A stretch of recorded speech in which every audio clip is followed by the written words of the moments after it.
Hey everyone, welcome back to another episode of the Your Next Shift podcast. Elizabeth Scala here, your host, and thank you shifters who've been tuning in week after week to this weekly podcast, a little redundant there.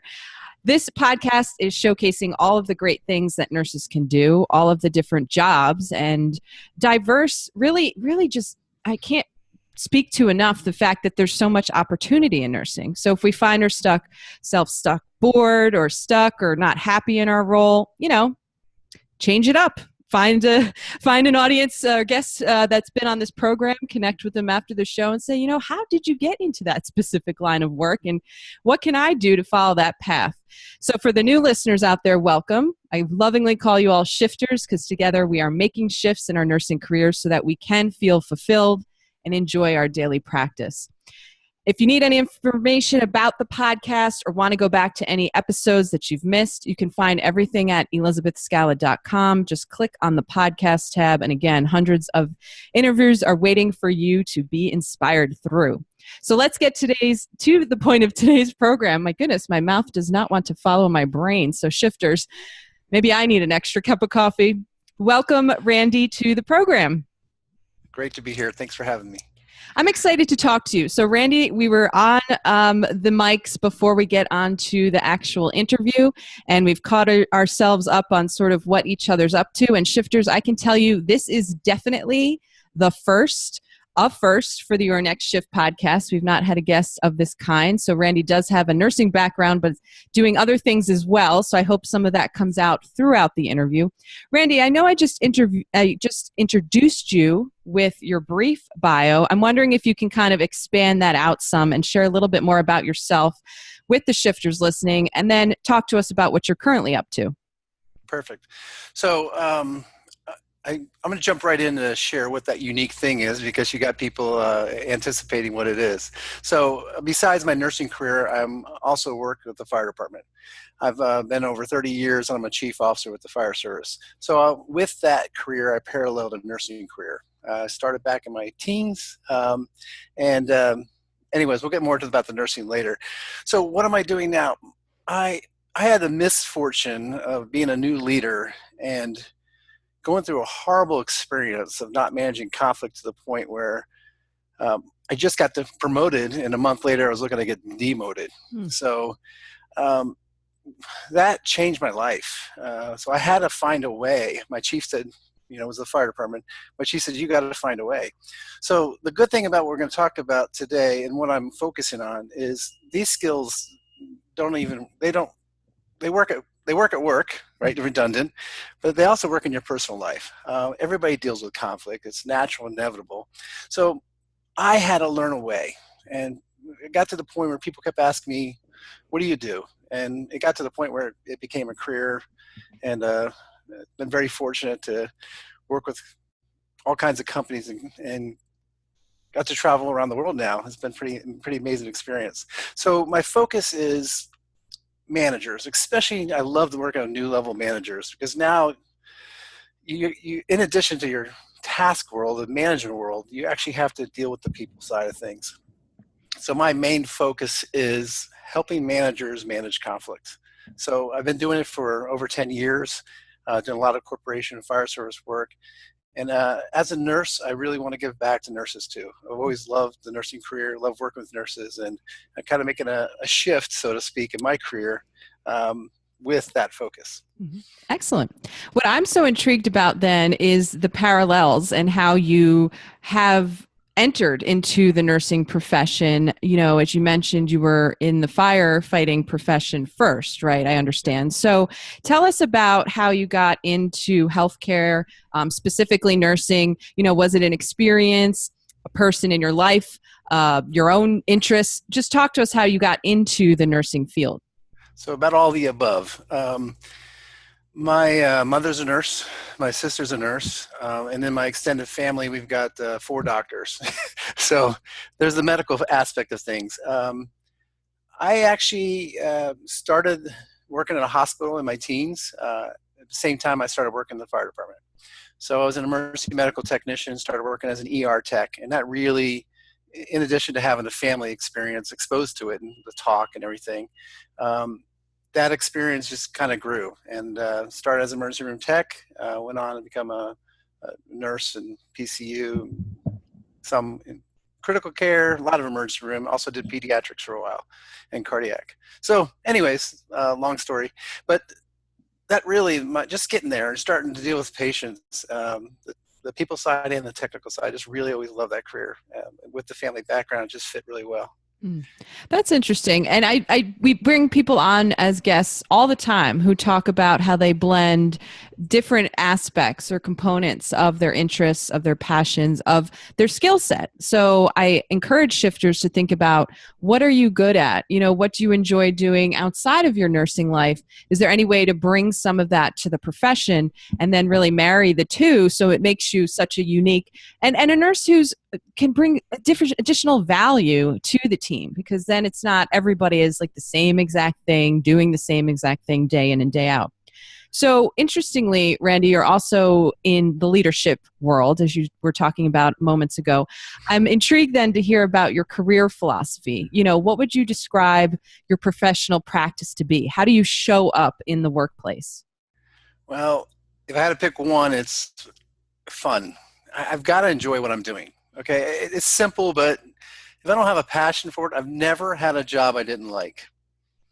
And I've had some bumps in the road along the way, and maybe I changed careers, but up to that point, I really want to have fun. So there's a great example of this, because when my speaking career got launched and I had an amazing corporate client, one day I was in the middle of a session and some of the leadership team came in, and I saw them critiquing me to each other in the back of the room during a session on a pilot program. And my blood started boiling. And after the session, I'm like, I'm done. So I went in there and told them, I said, completely unacceptable, and I'm done. I was willing to walk away. And this was substantial in who they were, substantial financially, but if I'm not having fun at doing what I'm going to do, I'm not going to do it. So luckily, managing conflict techniques, I went in there and kind of just shared my emotions and how I felt and what they did to me. They realized what they had done and apologized, and it actually strengthened our relationship. So it turned out to be a wonderful thing, but the person I was working with, they would probably have been in a difficult spot if I walked out, because we were a partnership in this whole thing. So luckily, they said, let's think this through. Let's go. Why don't you go talk to them? Which I wouldn't leave without talking to them. And so it worked out well. But most people probably think, you're willing to walk away from that. Yes. The ultimate thing, it turned out to be better.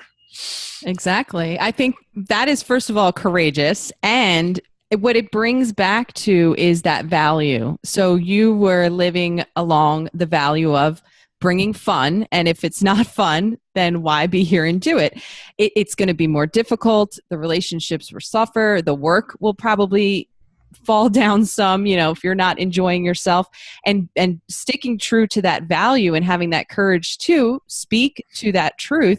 As you said, the outcome was positive. And so I just encourage shifters to think about, if there is a difficult situation or something that you just in your gut feel like, I don't want to do this. Well, that's probably a clue that you shouldn't be doing this. So that's amazing, amazing, amazing, amazing. Love that story. Okay, now we're going to reflect on a couple more stories here.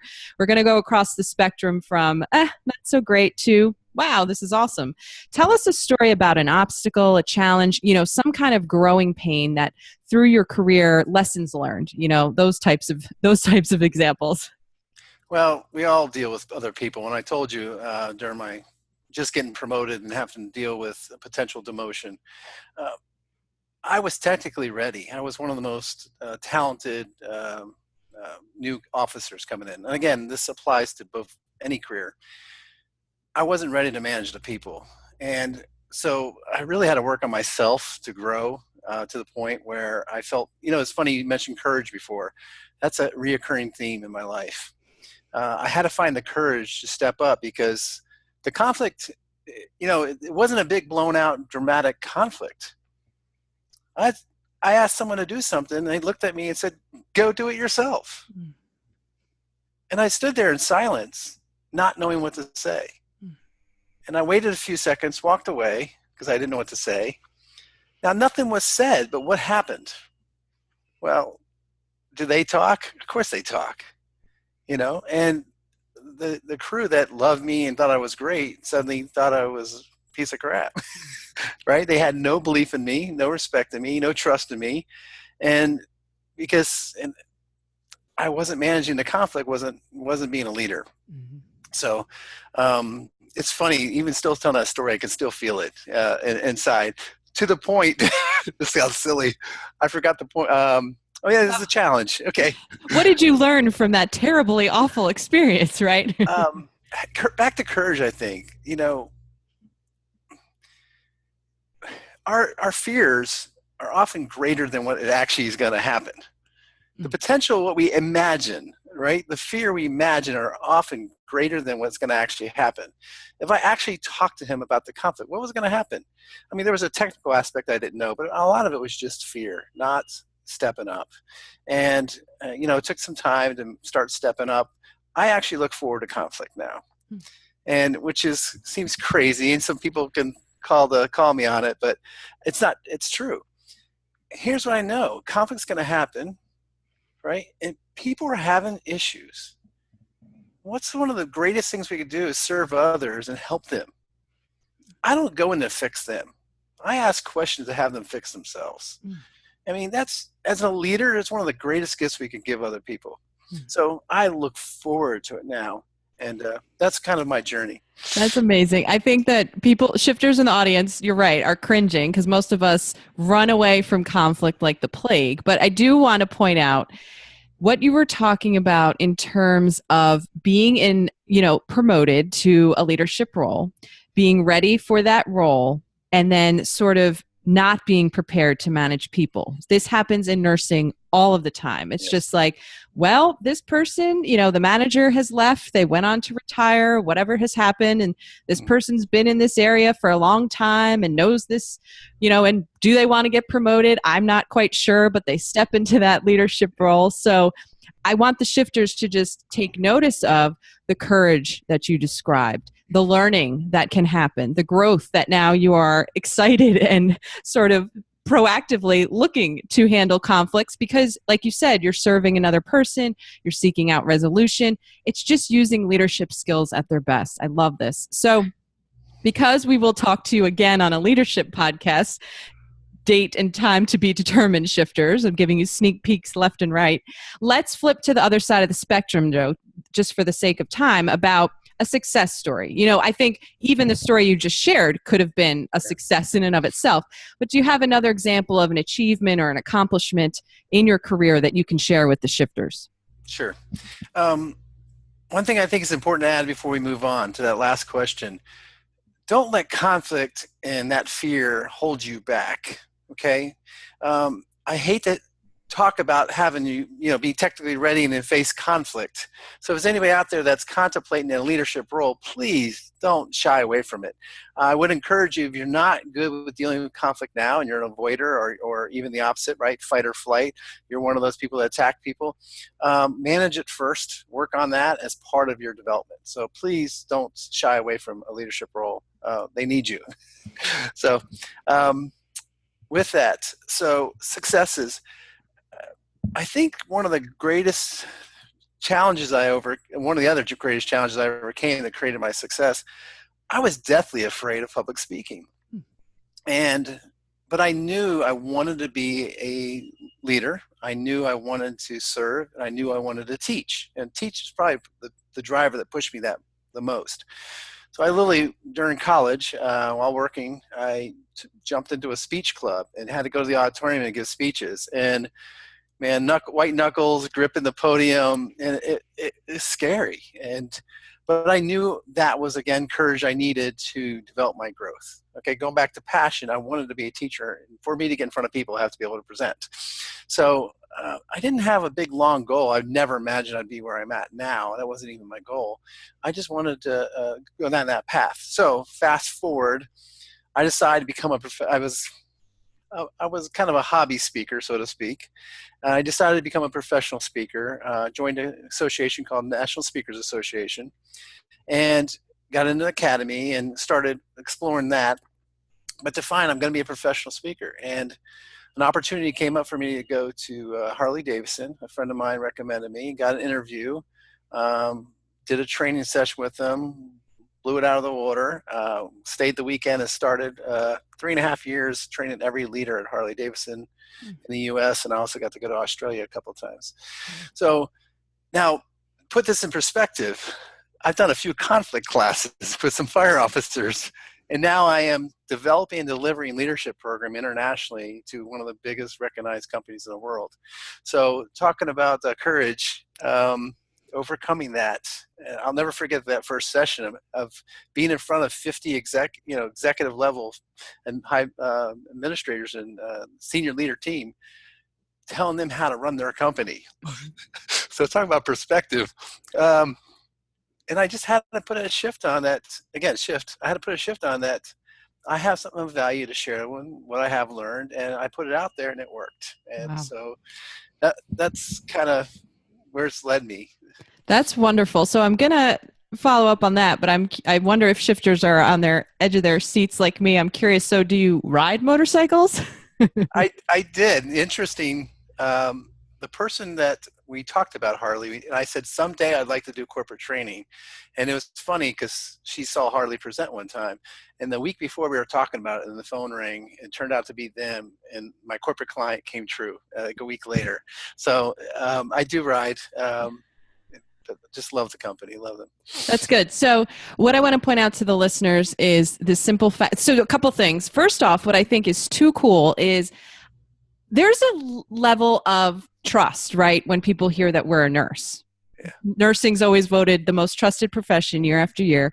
And when you have that degree and that level of expertise, sort of that study, that training, that knowledge, and then become proficient or even, above proficiency, expert at a topic, like you're speaking to the conflict management topic, these leadership topics, you can go into pretty much any industry and be able to teach or train or present. Again, shifters, this isn't for everybody, but if you're thinking about these types of things, just the fact that we are nurse opens so many doors and provides opportunities. So this is an amazing accomplishment story. And I love how you prefaced it with the fear of speaking. We heard from Daniel Diaz a couple of weeks ago now, a similar story about just, I couldn't stand speaking, but I had to put myself in front of it. And again, opportunities opened up there. So I think we're hearing some underlying themes here, shifters, in that we've got to face our fears,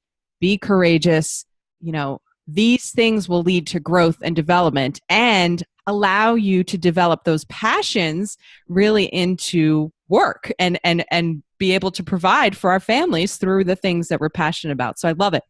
So let's talk about habits. You've had quite an interesting career. You're wearing several hats, right? How do you stay on track? What are some routines that you have developed that you would attribute to your career success? I did Strengths Finders, and the top strength was not a surprise to me. It's love of learning. So I'm obsessed with learning. I just took another trainer program on leadership last month. I'm looking to take another one next month. I probably have in excess of 30 trainer different programs, certifications, and everything else. And I don't necessarily going to go take them to use them. Actually, I deliver my own content, but just the experience of the best, right? I mean, I've got to keep learning, and that's really my biggest takeaway. I read on a regular basis. But really, for me, I love the interactive training classes because that's my world. So I love to learn from that. So that's my love of learning is my biggest habit. I love how, Randy, you were just mentioned you're not even maybe going to incorporate everything that you receive in a training. As you said, you deliver your own content. I think, though, in each experience of learning, we take away something, right? We receive some benefit. Even if we've heard the content before, I notice if I hear something and listen to it a second time, or maybe hear the same content through a different speaker, there's always another piece of information to grasp. I think shifters here could attest to that with this Your Next Shift podcast. I'm asking each guest pretty much the same exact questions week after week, yet we're hearing various perspectives, unique perspectives, and then that perspective that can speak to us that we can internalize and use for our own career. So great example, and so glad that you continue to learn and help then others as a teacher. So we're going to move into money. Everybody makes money to do things we have to do in life. And then I also encourage nurses to reinvest in their careers. So what do you think you spend your money on in your job life that makes work easier, better, or some mixture of both? Well, I'm going to kind of flip this a little bit. And not spend your money. I just recently attended a nursing conference for entrepreneurs. And at the tables, you have conversations. And with my speaking background and being a coach, I naturally ask questions. Well, many of the entrepreneurs need speaking as a component of their business, or it is going to become their business. Mm-hmm. Okay, so a lot of nurses want to train. But also an element of speaking is also good for their marketing. It's good for everything else. So it was interesting. At my table alone, I had several people talk about wanting to become trainers. They want to do nursing training. So one of the untapped things that none of them were taking advantage of, and I was kind of shocked because I took full advantage of this, was right now at your work, is there an opportunity that you could teach that passionate topic that you love to your peers? I'm sure nursing education is overwhelmed, right? Again, I don't know. They let you. I guess you probably couldn't do it on your own time. But either relevant, there's probably an opportunity for you to get in there and start practicing the training. Even if you're not sure on your passion, you're clear on your topic, you still have to do do the background work. I was a training officer for 10 years. I was not teaching the topics I'm teaching now, but it prepared me for what I did want to do. So I've got certified as a trainer. I got certified as a coach, all through my employment to better me as a leader at work. When I walk out that door, I get to take it with me on a daily basis. Yeah, that's a really interesting point. And I do want to put it back to the shifters, like you mentioned. Where can you practice your ability to teach, to train, to begin to coach, if these are things that you're interested in? And it could be in the work environment where you do get a small group together from, your specific staff, not going out to larger departments and such. It could be in your community, in your neighborhood. Like, let's say you're a nurse and you want to teach new moms how to, handle the sleep cycle. I'm just making this up. Well, if you wanted to teach that topic and you do in the future think it would be fun to present or train, why not just see if there's the new moms or the people you hang out with that would sit there and kind of go through it. You can get a nice lunch together. So this is a great idea. I love that. And I love this is such a tangible, actionable idea. So I really appreciate that, Randy. So for the purposes of time, we are going to move into the Mad Libs in a moment, but I'm sure people who are petrified of conflict and curious about how you're embracing it, and additionally want to learn more about your leadership work, where can people find you online? Well, my website is randykeirn.com. It's Keirn. I also, if anybody wants to reach out to me directly, randykeirn@gmail.com will come straight to me. If I could help anybody personally, I would happily. I'm not looking for any coaching clients or looking for anything. I'll just help them out for free. So there's no commitment here. But if I can help anybody, please reach out. Perfect. Thank you very much for that. So I will put links to Randy's website and social media in the show notes. And so you'll see that in your podcast players too. So for the Mad Libs, I'm going to start you off with a sentence and you fill in the blank with a word or short phrase, just the first thing that pops to mind. So if I were to shift one thing in my career right now, it would be? Yourself. So, you're not going to exceed your own belief in yourself. So you have to be able to see where you're at and make changes in your life. That's a great point. Excellent. Okay. I welcome your dog to the program. I hear him or her in the background. Sorry. All good. Mine's snoring here, and sometimes I wonder if the mic can pick it up. Next thing, the one thing I wish I had done differently so far in my career would have been? I think the thing I struggle with, it's weird you picked up the word courage early on in the program. As much as I've accomplished, and I when I looked on paper, it's like, holy smokes. There was a lot of times I held myself back too. So, and I don't know how to, it sounds easier said than done. I wish I would have taken advantage of more opportunities, had the courage to step up, knowing that, if you talk to your younger self and told them, what life is going to be like, they probably wouldn't believe it, because of how far you get. Right. So I guess it's the courage element is what comes to mind. That's true. You had mentioned earlier you never thought you'd be doing these leadership type trainings. So I am very intrigued now to speak to you in that other podcast series. All right. The one thing I wish I had known about the profession of nursing while growing up or, before I got into it is. Wow. That's a good question. The one thing I wish I would have known in nursing, actually interesting. Again, going back to my gut reaction, if I look back at 20 years in the hospital, all my experiences, my first rotation on a PCU unit, which is the lowest level from a technical aspect that I did, was my favorite. I had the opportunity to sit down with, typically elderly people and talk to them about their lives. And I can still tell you some amazing stories from that time. So I guess taking the time to ask your patients, about their background and things, I think was probably one of my favorite moments of nursing altogether. That's awesome. Okay, final one. So finishing us off here with my next shift is. My next shift. Well, actually, I'm making a conscious shift in my speaking business. Mm-hmm. So I've been doing leadership training for many years with a focus of conflict. I've done a lot of work with corporations and fire officers. I'm going 100% into helping nurse managers and nurse leaders. So I'm in the process of knocking out my second book in the next couple of months. It's going to be for nurse managers and nurse leaders on how to manage conflict. So that's my shift. It's a real shift in my business, but it's also, I'm coming to the end of my career in the fire service. So it's actually going to become my primary, my life, so to speak. So shifters, you heard it here first. We will have to look for that second book coming out and let us know when it does, because we can always add that to the show notes after the fact, since podcasts live long lives out there online. So Randy, thank you so much for being here and sharing your experiences. So much honesty and truth through the stories and just all that expertise you have. We appreciate you taking the time to be on this podcast. It's my pleasure. Thank you. All right, shifters, you do know the drill. I say it every week. Tune in next week for another new guest with another interesting interview, I'm sure. Secondarily, feel free to pass this podcast along. If there's someone at work who just needs a little boost or lift up, say, hey, check out the Your Next Shift podcast.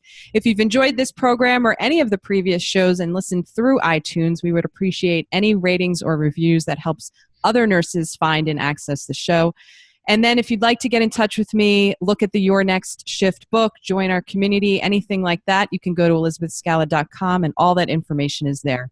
Thanks for tuning in. Until next time, enjoy your next shift. Thank you. Thanks. All right. So let me stop that. I always stop the video first. Yeah, I hit. Okay.